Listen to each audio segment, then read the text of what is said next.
Okay, this is fixing resin mistakes. If you'll recall, this is Live Sleep resin. I poured this, but I poured it too thick. So this opening here is too thin to get the stand in. So what I've got is a nail file, and I'm trying to sand this bit here to make it a bit bigger. So it's just one of those normal nail files. I don't think you really need to watch me doing it because it's taking ages. So I will be back when I've hopefully resolved this. Okay.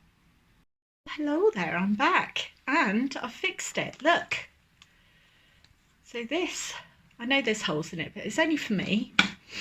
But I did these in 2 separate pours and I'm so pleased. Look, this is my little business card holder, and this is the phone or tablet stand. So the idea is that this bit goes into there like that and it slots in like that, so you can put your phone or your tablet on there. I'm so pleased. So it did take quite a while, but all I did was I sanded in between here with a nail file, and then I had to make these bits a bit narrower as well, but now it slots in perfectly. So there we go, another mistake or teaching moment sorted. Thank you very much for watching. Bye.